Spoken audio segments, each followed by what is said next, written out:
प्रिय साहित्य अनुरागी मित्रों एवं मेरे प्यारे विद्यार्थियों, हमारे इस YouTube चैनल पर आपका स्वागत है।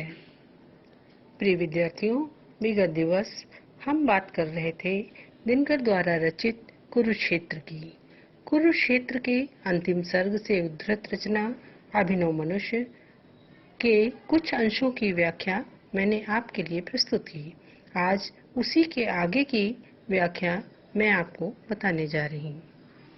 जैसा कि आप जानते हैं कि इस कविता में कवि ने आधुनिक मानव की भौतिक उन्नति की विडंबना की ओर संकेत किया है, क्योंकि मनुष्यता के अभाव में अर्थात आध्यात्मिक विकास और भावात्मकता के अभाव में मनुष्य वैज्ञानिक उपलब्धियां तो प्राप्त कर रहा है, लेकिन ये उपलब्धियां उसकी मनुष्यता की परिचायक नहीं है। उनके अभाव में ये उपलब्धियां अभिशाप बन रही हैं। अब प्रस्तुत है आगे के अंश की व्याख्या। मानते हैं हुक्म मानो का महावरुणेश, और करता शब्द गुण अंबर वहन संदेश। नव्य नर की मुष्टि में विकराल, हैं सिमटते जा रहे प्रत्येक क्षण धिक्कार। प्रस्तुत अंश में कवि ने स्पष्ट किया है कि आज का मनुष्य महान वैज्ञानिक उपलब्धियों को प्राप्त कर रहा है। यहाँ तक कि प्रकृति के समस्त तत्व भी मनुष्य के आदेश का निरंतर पालन करते हैं। मानते हैं हुक्म मानव का महावरुणेश, महान वरुण देव भी आज मानव के हुक्म का अर्थात उसके आदेश का पालन करने लगे हैं। अर्थात आज का मनुष्य महान वैज्ञानिक आविष्कारों के द्वारा अपने अनुसार जब चाहता है पवन को संचालित कर सकता है। और करता शब्द गुण अंबर वहन संदेश, और शब्द गुण को ग्रहण करके अंबर अर्थात आकाश, आकाशवाणी के द्वारा उसके शब्द गुणों को दूर दूर तक संदेश के रूप में प्रसारित किया जाता है। अर्थात मनुष्य दूर बैठा ही आज के दूर दूर के समाचारों से विदित हो सकता है। नव्य नर की मुष्टि में विकराल, हैं सिमटते जा रहे प्रत्येक क्षण धिक्कार। इस प्रकार से नव्य नर, नव्य नवीनता से युक्त, नर मनुष्य जो आज नवीन वैज्ञानिक उपलब्धियों को प्राप्त करके अपना महान विकास कर सका है, ऐसे आज के मनुष्य की मुष्टि में, उसकी मुट्ठी में, विकराल भयंकर मुट्ठी में हैं सिमटते जा रहे प्रत्येक क्षण धिक्कार। प्रत्येक क्षण, दिक और काल अर्थात दिशाएं और समय सब उसकी मुट्ठी में आकर सिमट गए हैं। सब पर उसने अपना अधिकार जमा लिया है। ये मनुष्य जिसका गगन में जा रहा है यान, कांपते जिसके करों को देखकर परमाण। ये मनुष्य, ये आज का मनुष्य जिसका गगन में जा रहा है यान, जिसका आकाश में उड़ता हुआ यान दिखाई देता है। कांपते जिसके करों को देखकर परमाणु, और उसने परमाणु जैसे विनाशकारी अस्त्र का निर्माण कर लिया है। आज उसकी भयानकता के कारण स्वयं उसके उन हाथों को भी कंपित होना पड़ रहा है जिनके द्वारा उसने उसका आविष्कार किया है। इस प्रकार कवि ने आज के मानव की महान वैज्ञानिक उपलब्धियों की ओर संकेत किया है कि आज के मनुष्य ने हर प्रकार से अपने अनुकूल आविष्कार कर लिए। खोल कर अपना हृदय गिरि सिंधु भू आकाश, है सुना जिसको चुके निज गुह्यतम इतिहास। खोल कर अपना हृदय, अपने हृदय को खोल करके गिरि पर्वत, सिंधु सागर, भू पृथ्वी और आकाश, ये सब अपने हृदय को खोल करके अपने गुह्यतम इतिहास को अर्थात रहस्यमय इतिहास को आज के मानव को सुना चुके हैं। अर्थात इन सब पर से जो भी रहस्यमयी बातें थीं वो सब आज के मनुष्य ने जान ली है। खुल गए पर्दे रहा अब क्या यहाँ अज्ञे, किंतु नर को चाहिए निज विघ्न कुछ दुर्जे। खुल गए पर्दे, सारे रहस्य खुल चुके हैं। इन सब के विषय में अब कुछ भी आज के मानव से अज्ञात नहीं रहा, सारे रहस्य खुल चुके हैं। और अब क्या यहाँ अज्ञेय, अब कुछ भी उसके लिए अज्ञेय नहीं है। किंतु नर को चाहिए विघ्न कुछ दुर्जे, लेकिन मनुष्य बुद्धिशील प्राणी है, विवेकशील प्राणी है। उसको नित्य ही कुछ ऐसे विषय चाहिए, कुछ ऐसे विघ्न दुर्जेय जिन पर कठिनता से विजय पाई जा सके, ऐसे नित्य नवीन विषय चाहिए जिन पर वो विचार कर सके।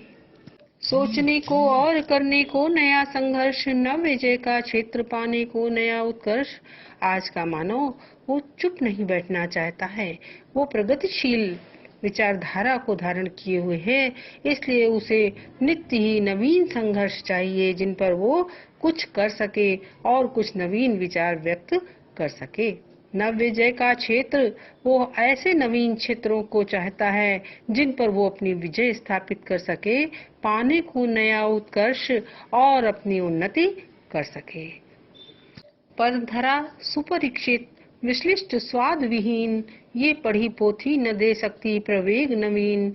एक लघु हस्तामलक ये भूमि मंडल गोल, मानवों ने पढ़ लिए सब पृष्ठ जिसके खोल।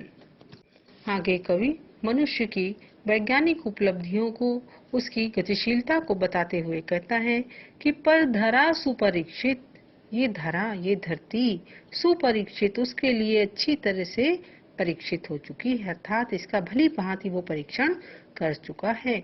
विश्लिष्ट स्वाद विहीन, ये विश्लिष्ट होते हुए भी, विशिष्ट होते हुए भी अब उसके लिए स्वाद विहीन हो गई है, क्योंकि अब उसमें कोई नवीन ज्ञान विज्ञान नहीं बचा जिससे वो परिचित न हो। ये पढ़ी पोथी न दे सकती प्रवेग नवीन, इस प्रकार से ये उस पढ़ी हुई पोथी के समान हो गई है, अर्थात पुस्तक के समान हो गई है, जिसको यदि एक बार पढ़ लिया जाए तो उसमें फिर दोबारा किसी नवीन प्रकार के ज्ञान की अनुभूति नहीं हो सकती। उसी तरह से आज के मानव ने इस धरती के समस्त रहस्यों को ज्ञात कर लिया है, अब उसमें किसी प्रकार का आनंद प्राप्त नहीं होता।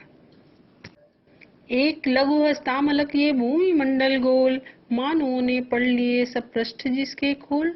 एक लघु, लघु छोटा सा, हस्तामलक हाथ पे रखे हुए आंवले के सदृश, ये भूमि मंडल गोल, ये गोल भूमि मंडल उसके हाथ पर रखे हुए एक छोटे से आंवले के सदृश हो गया है। जिस प्रकार से अगर हम अपनी हथेली पर आंवला रखें तो हर प्रकार से उसका निरीक्षण परीक्षण कर सकते हैं, उसी तरह से ये विशाल भूमि मंडल जो गोलाकार है उसके हाथ पर रखे हुए एक छोटे से आंवले के सदृश हो गई है।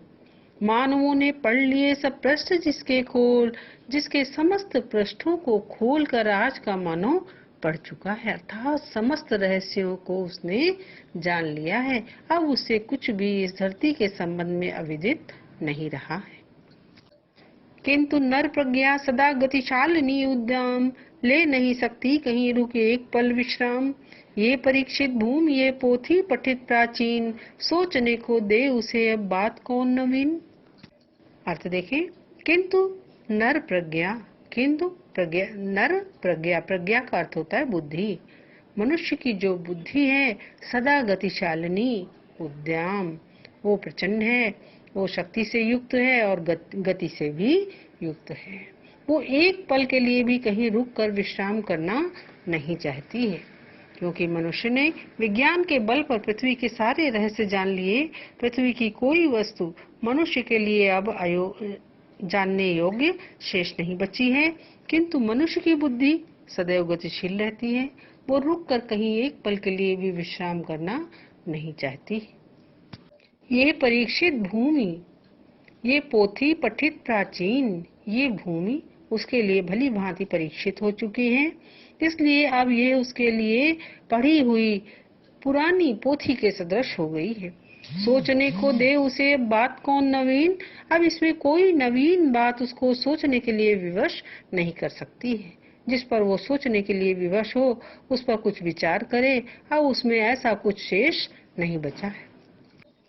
ये लघु ग्रह भूमि मंडल व्योम ये संकीर्ण, चाहिए नर को नया कुछ और जग विस्तीर्ण।